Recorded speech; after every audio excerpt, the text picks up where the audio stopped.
আসসালামু আলাইকুম। সংবাদে আপনাদের সবাইকে স্বাগত জানাচ্ছি। আমি ফিরোজ তোহা। শুরুতেই সংবাদ শিরোনাম।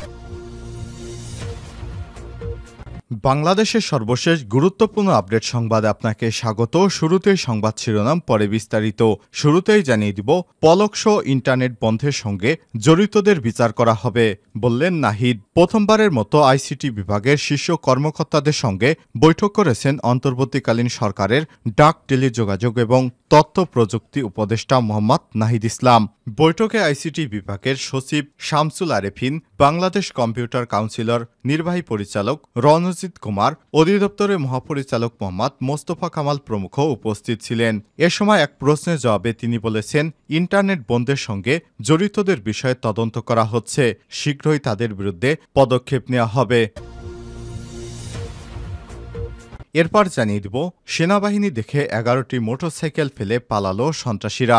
নাটোরের নলডাঙ্গায় লুটপাট করতে 11টি মোটরসাইকেলে গ্রামবাসীর উপর আক্রমণের চেষ্টা করে সন্ত্রাসীরা। পরে সেনাবাহিনীর উপস্থিতি টের পেয়ে মোটরসাইকেল ফেলে পালিয়ে যায় তারা। আজ দুপুরে উপজেলার পচারমোড় এলাকায় এই দুর্ঘটনা ঘটে। এবারে জানাবো, ডিজিএফআইয়ের প্রধান হলেন মেজর জেনারেল ফয়জুর রহমান। বাংলাদেশ সেনাবাহিনীর শীর্ষ পদে রদবদল করা হয়েছে। এতে directorate general of forces intelligence, ডিজিএফআইয়ের military institute of science and টেকনোলজির MIST এবং আনসার অব ভিডিবির শীর্ষ পদে পরিবর্তন হয়েছে। আর সোমবার এক সংবাদ বিজ্ঞপ্তিতে সব তথ্য জানিয়েছে আন্তঃবাহিনী জনসংযোগ পরিদপ্তর ISPR। এবারে জানিয়ে দিব, 15 আগস্ট শ্রদ্ধা জানাতে অনুমতি চেয়েছে আওয়ামী লীগ। আগামী 15 আগস্ট বঙ্গবন্ধু শেখ মুজিবুর রহমানের প্রতিকৃতিতে শ্রদ্ধা জানাতে প্রস্তুতি নিচ্ছে আওয়ামী লীগ। এজন্য নিরাপত্তা নিশ্চিত করতে নতুন অন্তর্বর্তীকালীন সরকারের কাছে অনুমতি চাওয়া হয়েছে বলে BBC বাংলাকে জানিয়েছে আওয়ামী লীগের যুগ্ম সাধারণ সম্পাদক মাহবুবুল আলম হানিফ। এদিকে আওয়ামী লীগকে কড়া বার্তা দিলেন স্বরাষ্ট্র উপদেষ্টা। আওয়ামী লীগকে হুঁশিয়ারি করে স্বরাষ্ট্র উপদেষ্টা ব্রিগেডিয়ার জেনারেল অবসরপ্রাপ্ত MA শাখাওয়াত হোসেন বলেছেন, প্রতিবিপ্লবের চেষ্টা করবেন না, বিশৃঙ্খলা সৃষ্টি করবেন না, পরিণতি ভালো হবে না। তবে আওয়ামী লীগকে দল হিসেবে পুনর্গঠন করতে হবে, এতে কোনো সমস্যা নেই। এবং সর্বশেষ জানিয়ে দিব, এবার হাসিনার আয়নাঘর নিয়ে নির্মিত হবে সিনেমা। গণঅভ্যুত্থানে শেখ হাসিনার পতনের পর দেশব্যাপী ব্যাপক আলোচনায় আসে আয়নাঘর। সেখান থেকে ইতিপূর্বে 3 জন বন্দী মুক্তি পেয়েছেন। আয়নাঘর নামে পরিচিত সেই কুঠুরিতে বছরের পর বছর মানুষকে আটকে রেখে ভয়ঙ্কর নিষ্ঠুর নির্যাতন করার অভিযোগ রয়েছে। কয়েকজন সেনা কর্মকর্তা আয়নাঘর থেকে মুক্তি পাওয়ার পর মিডিয়া শো ভয়াবহ চিত্র তুলে ধরেছেন তারা। এবার সেই আয়নাঘর নিয়ে সিনেমা বানানোর ঘোষণা দিলেন নির্মাতা জয় সরকার। প্রিয় দর্শক, এতক্ষণ শুনছিলেন সংবাদ শিরোনাম, এবারে বিস্তারিত। তবে তার আগে বন্ধুরা, অনুরোধ থাকবে সংবাদটিতে একটি লাইক দিন। আর আপনি কোন স্থান থেকে আমাদের সংবাদটি দেখছেন বা বিশ্বের কোন দেশ থেকে সংবাদটি দেখছেন কমেন্ট করে জানিয়ে দিন। আর বন্ধুরা, এই চ্যানেলে আপনি নতুন হয়ে থাকলে আমাদের সংবাদটি দেখতে দেখতে চ্যানেলটি সাবস্ক্রাইব করে রাখুন, যাতে করে আমাদের পরবর্তী লেটেস্ট আপডেট সংবাদগুলো সবার আগে আপনার কাছে পৌঁছে যায়। এবারে বিস্তারিত। পলক শো ইন্টারনেট বন্ধের সঙ্গে জড়িতদের বিচার হবে নাহিদ। প্রথমবারের মতো আইসিটি বিভাগের শীর্ষ কর্মকর্তাদের সঙ্গে বৈঠক করেছেন অন্তর্বর্তীকালীন সরকারের ডাক, টেলিযোগাযোগ এবং তথ্য প্রযুক্তি উপদেষ্টা মোহাম্মদ নাহিদ ইসলাম।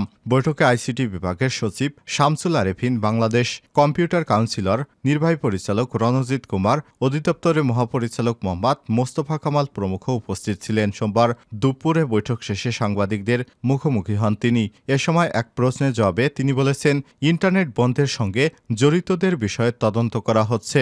ইন্টারনেট বন্ধ করে শত শত মানুষকে হত্যা করা হয়েছে। অবশ্যই যারা এই প্রতিক্রিয়ার সঙ্গে জড়িত তাদের বিচারের আওতায় আনা হবে। এক্ষেত্রে সাবেক প্রতিমন্ত্রী জুনায়েদ আহমেদ পলক সহ জড়িত সকলের বিরুদ্ধে আইনি পদক্ষেপ নেওয়া হবে। নাগরিক অধিকার ক্ষুণ্ণের দায়ে তাদের বিচার করা হবে। নাহিদ বলেন, যদি পুনরায় বিস্তারিত তদন্ত হয় সেটি করা হবে। এক্ষেত্রে সরকার, মন্ত্রী বা কোনো সংস্থা লোক যুক্ত হয় তাদের অবশ্যই বিচার করা হবে। এটি মানুষের মানবাধিকারের বিষয়, অবাধ তথ্য প্রবাহ এবং ইন্টারনেট নিশ্চিত করা। যারা বন্ধ করে দিয়েছিল তারা মানবাধিকার লঙ্ঘন করেছে এবং বন্ধ করে শত শত মানুষকে হত্যা করেছে। অবশ্যই এই প্রতিক্রিয়ায় যারা জড়িত তাদের বিচার করতে হবে। এ সময় তিনি আরো বলেন, ইন্টারনেট ব্ল্যাকআউটের ঘটনায় প্রাথমিক তদন্ত প্রতিবেদন আজকে পাওয়া যাবে। এরপর যদি পুনরায় তদন্ত প্রয়োজন হয় তাহলে সেটাও আমরা করব। এই প্রক্রিয়ার মাধ্যমে সরকারের লোক, মন্ত্রী বা অন্য যে কোনো সংস্থার লোকই জড়িত থাক তাদের শাস্তির ব্যবস্থা করতে হবে। তথ্য প্রবাহের অবাধ ব্যবহার এবং ইন্টারনেট ব্যবহার করার নিশ্চয়তা মানুষের মানবাধিকারের বিষয়। তারা এটি বন্ধ করে মানবাধিকার লঙ্ঘন করেছে। মানবাধিকার লঙ্ঘনের দায়ে তাদের ভয়ঙ্কর শাস্তি হবে। সেনাবাহিনী দেখে 11টি মোটরসাইকেল ফেলে পালালো সন্ত্রাসীরা।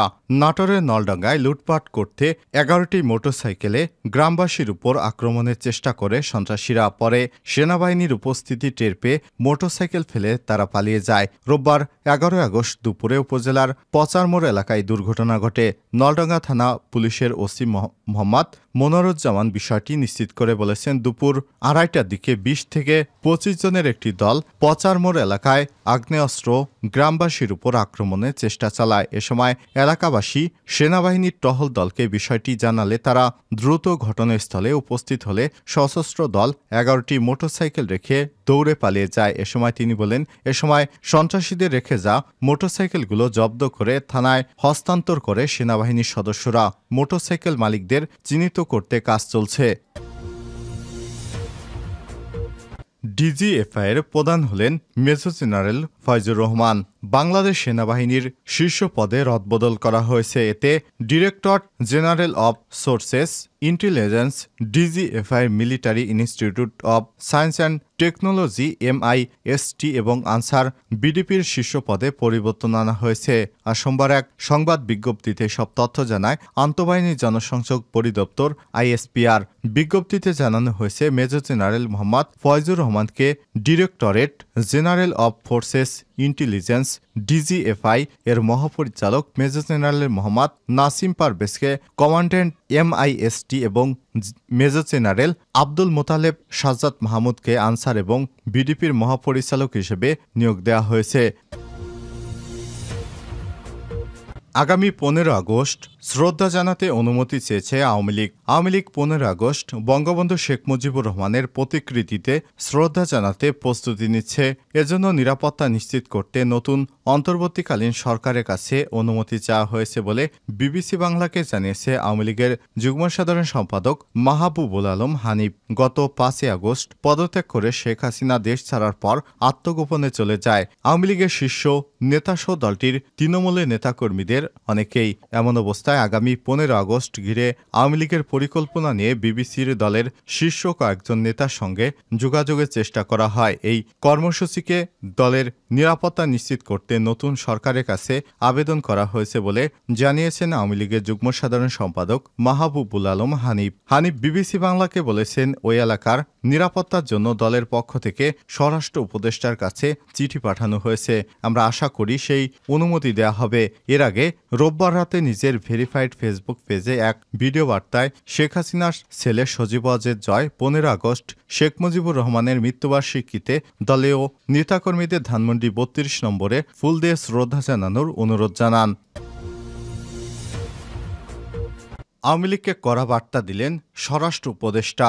আওয়ামী লীগকে হুঁশিয়ারি করে দিয়ে স্বরাষ্ট্র উপদেষ্টা ব্রিগেডিয়ার জেনারেল অবসরপ্রাপ্ত এম সাকাত হোসেন বলেছেন, প্রতিবিপ্লবের চেষ্টা করবেন না, বিশৃঙ্খলা সৃষ্টি করবেন না, এর পরিণতি ভালো হবে না। তবে আওয়ামী লীগ দল হিসেবে পুনর্গঠন করতে পারেন, এতে কোনো সমস্যা নেই। সোমবার সকাল 10টার দিকে ছাত্র আন্দোলনের সময় আহত আনসার সদস্যদের চিকিৎসার খোঁজখবর নিতে ক্যান্টনমেন্টের BMH হাসপাতালে পরিদর্শনে গিয়ে উপস্থিত সাংবাদিকদের তিনি এসব কথা বলেন। সাকাত হোসেন হোসেন বলেন, দেশের জন্য আওয়ামী লীগের অনেক অবদান আছে, তাই তারা দল গোছাতে পারে, তবে প্রতিবিপ্লবের চেষ্টা করবেন না, তাহলে হাজার হাজার মানুষের রক্ত ঝরবে। স্বরাষ্ট্র উপদেষ্টা বলেন, আমরা হয়তো পালিয়ে যেতে পারি, এই জেনারেশন বা ছাত্র জনতা পালাবে না।